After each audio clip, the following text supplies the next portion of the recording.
Meus irmãos, a paz do Senhor, hoje vamos estudar trazer o nosso resumo da nossa 13ª lição da nossa revista desse segundo trimestre, encerrando o trimestre onde estudamos o Evangelho escrito pelo apóstolo João. João vem tratar sobre a divindade de Cristo, sobre a deidade do Senhor Jesus Cristo. João vem trazer o primeiro sinal, o primeiro milagre realizado por Jesus lá em Caná da Galileia, que foi a transformação da água em vinho no casamento. João vem trazer todos os milagres, todos os sinais, todos os sermões de Jesus tinham um propósito específico, mostrar que Jesus é divino e Jesus também é Deus. Hoje, nossa 13ª lição, a gloriosa ressurreição de Jesus.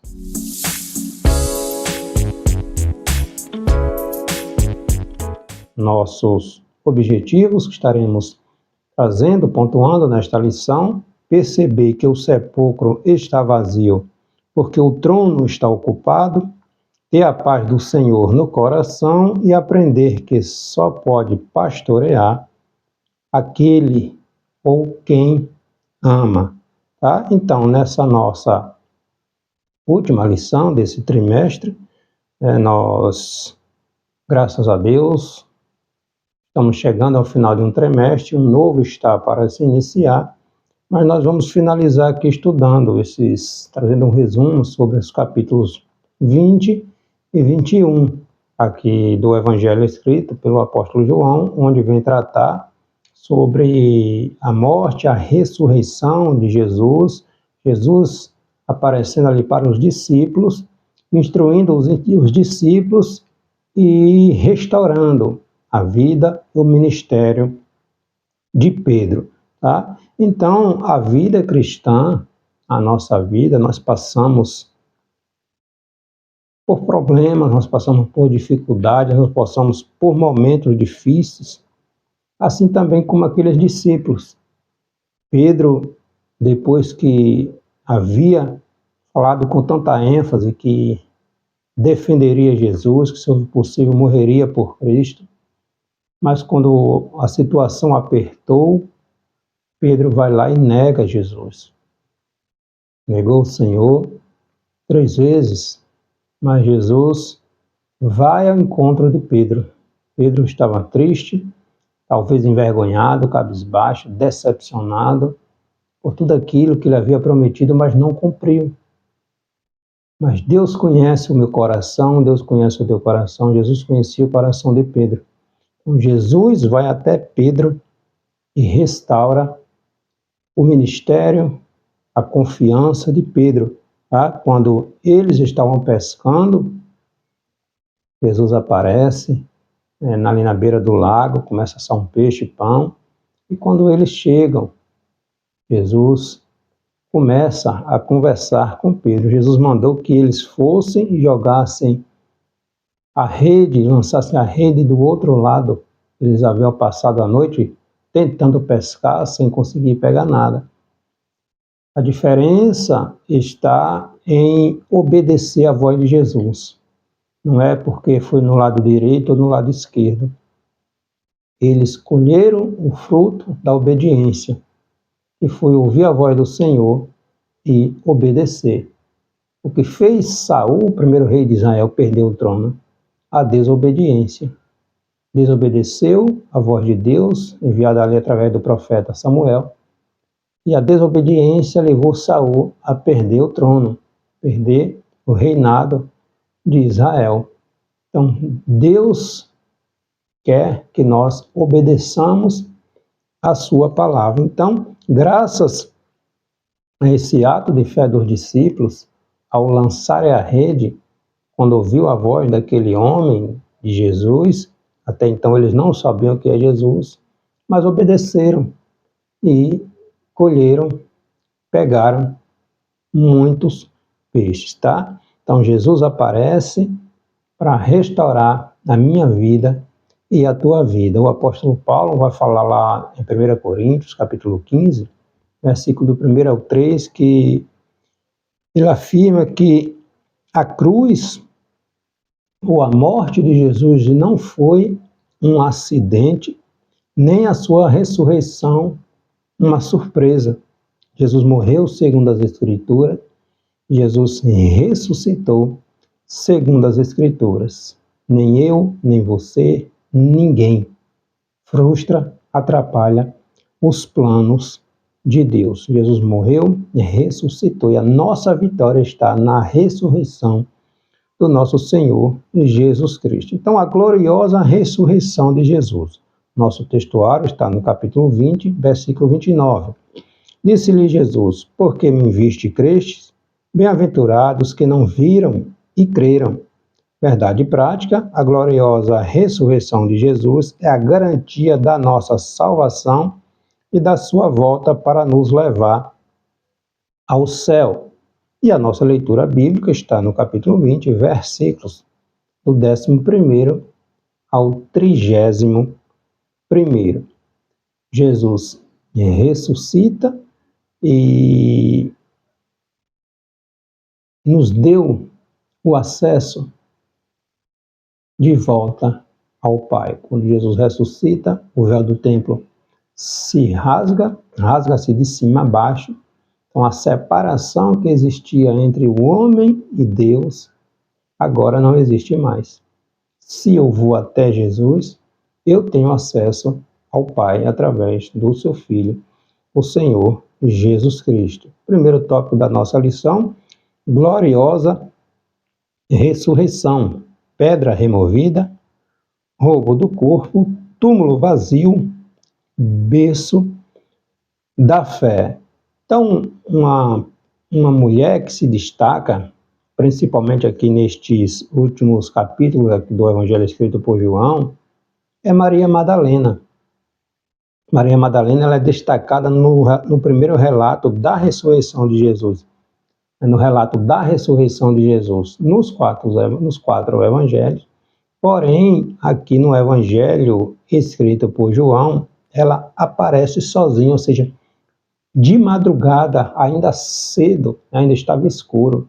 Ela se dirige ao túmulo do Senhor Jesus Cristo. Esta mulher é aquela que Jesus havia expulsado 7 demônios que o atormentavam, que o perseguiam constantemente, tá? Então, no primeiro dia da semana, João capítulo 20, versículo 1, no primeiro dia da semana, domingo, Maria Madalena foi ao sepulcro de madrugada, sendo ainda escuro, e viu que a pedra estava revolvida. Porque o que levaria Maria Madalena a ir ao sepulcro de madrugada?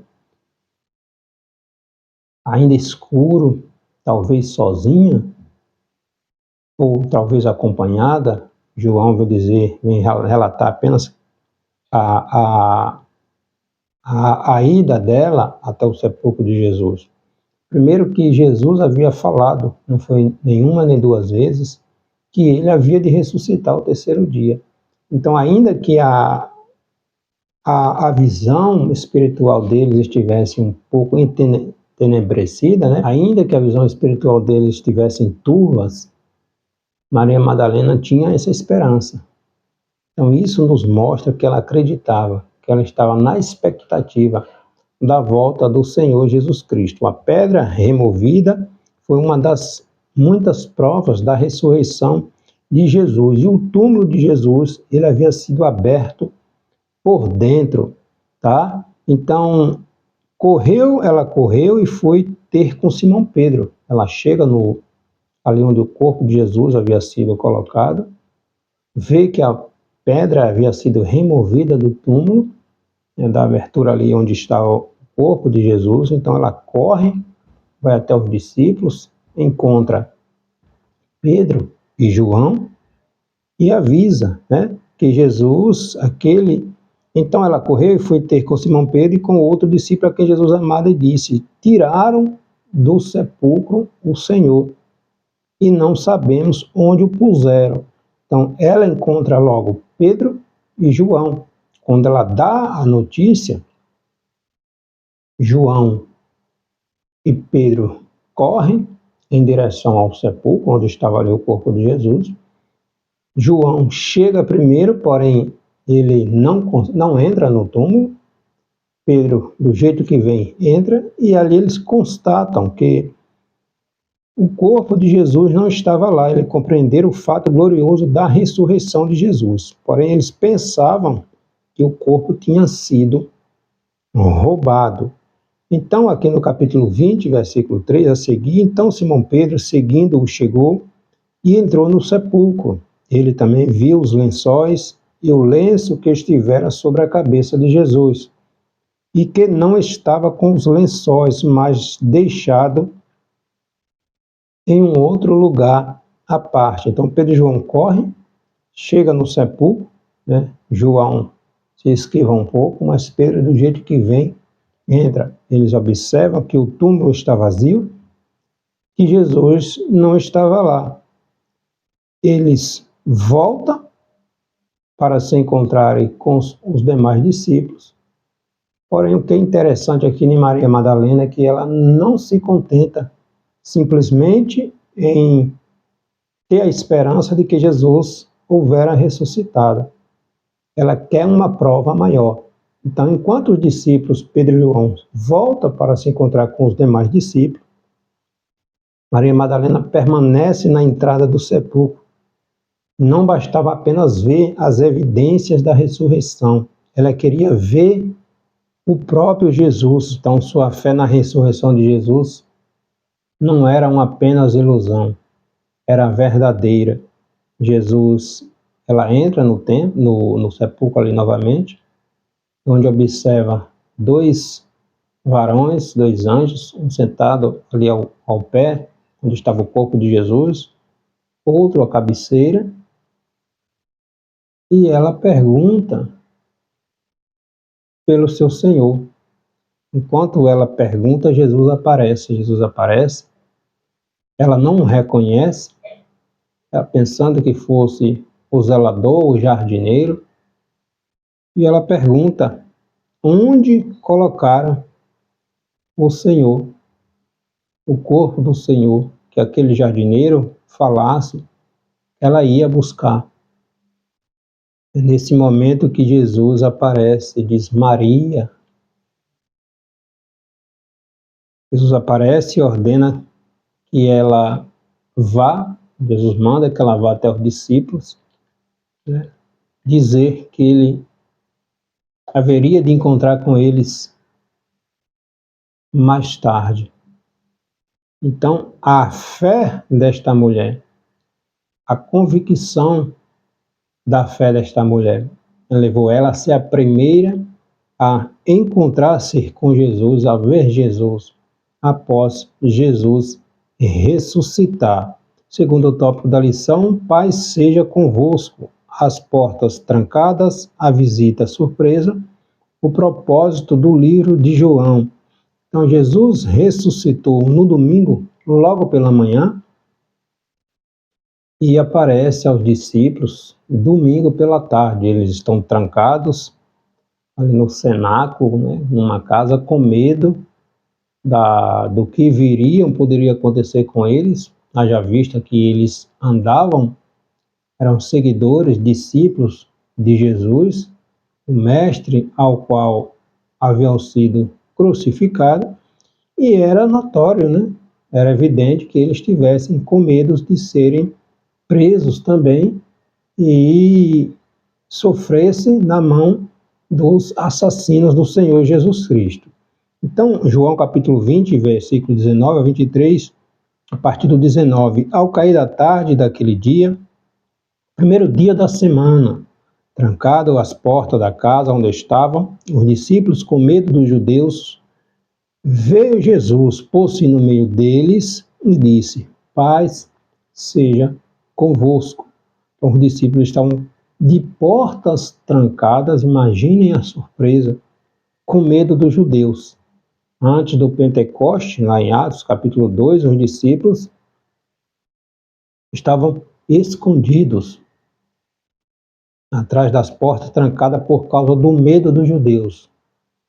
Com o poder do Espírito Santo, com o derramamento do Espírito Santo, com o enchimento de poder na vida deles após a ascensão de Jesus, depois do Pentecoste, eles foram presos por falta de medo, por falar na autoridade e no poder do Espírito Santo. Então, observe quão extraordinário é a atuação, é a ação, é o manifestar do poder do Espírito Santo na vida daqueles que depositam a sua fé em Deus. Então, as portas estão trancadas, eles estão com medo. Jesus aparece no meio deles, com exceção de Tomé, que não estava, e Jesus diz: paz seja convosco. As portas estão trancadas pela ausência de Jesus. Os discípulos estavam acostumados a ter Jesus por perto. Eles haviam deixado tudo, suas vidas, e haviam seguido Jesus. Tinham deixado tudo para trás para seguir a Jesus. De repente, aquele em quem eles haviam colocado toda a sua esperança, toda a sua confiança, todo o seu futuro, de repente é preso, é castigado e é morto numa cruz, como um assassino, como um malfeitor. E agora? O que será de nós? Deixamos tudo para seguir Jesus, mas Jesus morreu. O que será de nós agora? Para onde iremos? O que iremos fazer? Acabou? Toda a nossa esperança caiu por terra? Então eles estavam trancados com medo. De repente, o Senhor aparece e diz: paz seja convosco. Paz seja convosco. Então, quando Jesus não está presente no coração do homem, esse também se enche de medo. Com a presença de Cristo, com a presença do Senhor, nos tornamos vivos. A esperança retorna, a alegria da vida retorna. Então, felicidade verdadeira só encontramos quando estamos alinhados no propósito de Deus. No capítulo 20, versículo 26, passando 2 dias, 8 dias novamente, estavam outra vez eles ali reunidos. Agora Tomé estava presente, Estando as portas trancadas, veio Jesus, pôs-se no meio deles e disse: paz seja convosco. Então, na primeira aparição, há 8 dias atrás, Tomé não estava. Agora Tomé está presente. Então, quando foi informado do fato glorioso, na primeira aparição de Jesus a eles que estavam reunidos, Tomé não acreditou. Só acredito vendo. Eles haviam passado por tantos problemas, vendo seu mestre sendo preso, sendo castigado, sendo morto. Só acredito vendo. Onde é que está o corpo? O corpo sumiu. Sumiu por quê? Porque ele ressuscitou. Só acredito vendo. Tá? Então, 8 dias depois da primeira aparição, Jesus volta a se apresentar a seu discípulo e desta feita Tomé está presente. Novamente, as portas estavam trancadas e Jesus aparece milagrosamente entre eles. E logo diz a Tomé: põe aqui o teu dedo, vê as minhas mãos, chega também as mãos e põe aqui no meu lado, não sejas incrédulo, Tomé, mas crente. Aí Tomé responde: Deus meu, Senhor meu, Deus meu. Então Jesus afirma que ele precisou ver para crer, no caso Tomé, mas felizes são, bem-aventurados sois aqueles que não precisaram ver para crer. A fé crê e, por isso, vê.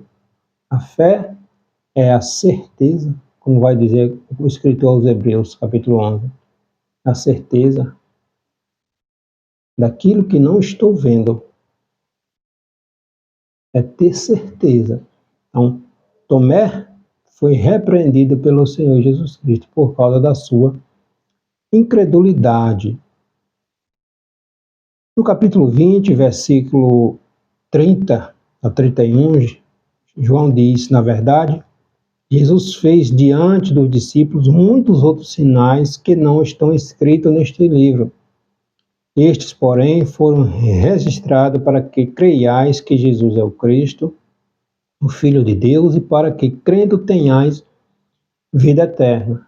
João está finalizando aqui o Evangelho e ele relacionou apenas alguns dos muitos feitos,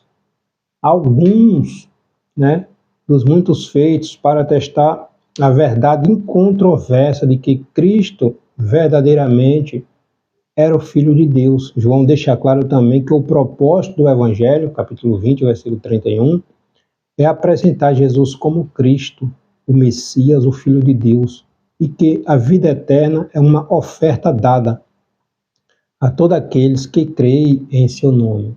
Então, só para relembrarmos, quando João escreveu o Evangelho, as epístolas, 1ª, 2ª e 3ª João e Apocalipse, João era o único dos 12 discípulos de Jesus ainda vivo. Tá? Os demais livros do Novo Testamento, que veio a compor, fazer parte do cânon do Novo Testamento, já haviam sido escritos. Quando João escreveu, ele residia em Éfeso, na Ásia Menor, e estavam ocorrendo muitas distorções, muitas heresias, muitas seitas, exemplo do docentismo, do gnosticismo, que estavam distorcendo a pessoa, o ministério do Senhor Jesus Cristo. Então João, ele vem desde o princípio defender a deidade, a divindade do Senhor Jesus Cristo. E ele diz aqui que tudo foi escrito para que creiamos que Jesus é o Filho de Deus e para que, crendo, tenhamos vida eterna em seu nome. E o terceiro tópico da nossa lição, discípulos restaurados, uma pescaria frustrada, presença amorosa e restauração maravilhosa, tá? João capítulo 20, capítulo 21, versículo 3, quando depois de 8 dias, depois que Jesus ressuscita no primeiro dia, no domingo pela tarde, Jesus aparece quando eles estão presos, trancados, na verdade, com medo. 8 dias depois, Jesus aparece agora com a presença de Tomé. E passado mais alguns dias, Pedro decide ir pescar. Alguns discípulos que estavam ali reunidos também foram com Pedro. Eles passaram a noite pescando e não conseguiram pegar peixe nenhum. Quando está já amanhecendo, eles vêm para a margem do lago ali de Tiberíades. Jesus aparece, Jesus está à margem do rio, do lago ali, assando um peixe, pães, e aguardando eles. Até então eles não sabem quem é Jesus. Aí quando chegam perto da margem, Jesus disse: filhos, tens alguma coisa para comer? Aí eles dizem: não pescamos, não pegamos nada. É onde Jesus fala para que eles lançassem a rede do outro lado, do lado direito, para, por alguma situação, viesse a pegar peixe. E foi onde eles pegaram 150 grandes peixes, tá? Aí sai, Pedro, quando reconhece que Jesus, Pedro estava sem a sua capa, né, sem a sua proteção, ali ele se joga na água, porque ele reconheceu que era Jesus. Aí ele sai da água, está lá o mestre, o Senhor, assando um peixe, pães, para o de jejum dos seus discípulos. Eles comem o peixe que Jesus estava assando, mas alguns que foram assados, os que pegaram. Mas agora chega a hora de Jesus lidar com Pedro, Jesus tratar com Pedro. Em uma situação anterior a isto, o próprio Satanás havia pedido para cirandar Pedro, ou seja, provar, testar, apertar Pedro. Lembra de Jó? Quando Satanás pede permissão e o sofrimento que aconteceu com Jó. Então, algo semelhante, parecido. Satanás pede para cirandar Pedro, mas Jesus intercede, ora por Pedro para que a fé dele não desfaleça, tá? Então, depois de terem comido, perguntou Jesus a Pedro. É hora de Jesus tratar com Pedro. Simão, filho de João, amas-me a mim mais do que a estes? Ele respondeu, sim, Senhor, tu sabes que te amo. E ele lhe disse, apacenta os meus cordeirinhos. João, capítulo 21, a partir do versículo 20. Apacenta os meus cordeiros. Então, Jesus faz 3 perguntas restauradoras a Pedro. A primeira e a segunda, depois de terem comido, feito de jejum, Jesus pergunta a Pedro, amas-me mais do que a estes outros? Então, ele responde, sim, Senhor, tu sabes que te amo. Aí Jesus diz, apacenta os meus cordeiros. Jesus usa aqui a palavra grega, agapo. As suas 2 primeiras perguntas a Pedro, e na terceira Jesus vai usar o grego pileu. Pedro só usa o grego pileu nas 3 respostas dadas a Jesus. O amor ágapo significa amor sacrificial, o amor mais elevado, o amor este que dá a sua vida pelo outro. Foi isso que Jesus fez por nós, tá? Então, quando Jesus pergunta, Pedro responde de uma outra maneira. Pedro vai usar o amor fileu, que caracteriza a afeição de um amigo, um amor fraternal, um amor natural, um amor de afeição. Então, ambos foram traduzidos da língua portuguesa para a palavra amor, mas tem um significado diferente. Então, na terceira pergunta de Jesus a Pedro, Jesus faz a mesma pergunta usando o mesmo sentido do amor, no caso o fileu aqui que Pedro estava empregando. Aí Pedro fica um pouco triste, quando Jesus pergunta pela terceira vez. Aí Pedro diz, Senhor, tu sabes todas as coisas, tu sabes tudo, tu sabes que eu te amo, que eu te tirei, Tu conhece todas as coisas. Aqui está implícito que Jesus está restaurando não apenas a vida de Pedro, mas também seu ministério. Pedro havia negado Jesus, não foi fácil. Pedro é aquele que sempre tomava a dianteira, sempre agia, sempre tomava, se posicionava quando Jesus fazia alguma pergunta, alguma situação. Pedro era o primeiro a se posicionar. No entanto, após negar Jesus, Pedro se recolhe, se entristece, vai pescar depois de um tempo, começa a ver pelos seus olhos humanos, e para ele talvez não tivesse mais perdão, mais esperança. Ele havia negado, ele havia mentido, falado que não conhecia Jesus. No momento, Jesus talvez mais precisasse, mas Jesus sabe de todas as coisas, tá? Então a exigência para Pedro voltar à lide pastoral é amar a Jesus, o dono do rebanho, o bom e grande supremo pastor. Então Pedro vai cuidar do rebanho alheio. Jesus não chega para Pedro e diz, tu me amas, vou dar umas ovelhas para tu cuidar. Apacenta tuas ovelhas. Jesus diz, apacenta os meus cordeirinhos, apacenta as minhas ovelhas. Então a ovelha não é minha, não é sua, não é do pastor, não é do seu pastor. Ele está cuidando da ovelha do Senhor Jesus Cristo. Então João finda seus relatos, seu evangelho, ensinando que Jesus conhece nossa vida do início ao fim. Tudo está claro aos seus olhos, tudo está sob o seu controle, até a morte do cristão, tudo acontece dentro e debaixo da permissão do Senhor. Então, seja o que for que sabemos de Cristo, nós só vimos uma fração, uma ínfima fração. João, o apóstolo Paulo, quando ele foi levado ao terceiro céu, Paulo viu coisas tão extraordinárias, que não foi permitido que Paulo falasse, tá? Então, seja o que for que sabemos de Cristo, nós só vimos uma ínfima fração. As maravilhas que experimentamos são como nada comparadas com o que virão, com o que está nos esperando.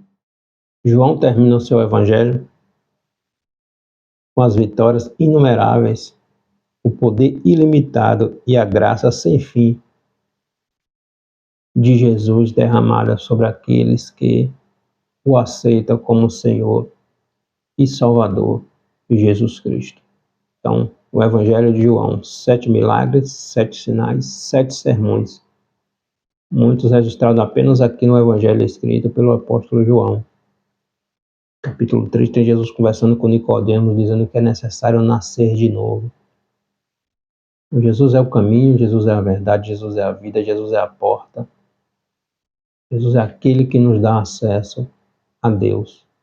Morreu e ressuscitou, está à direita do Pai, intercedendo por nós. E brevemente Ele vem nos buscar. Amém? Deus abençoe.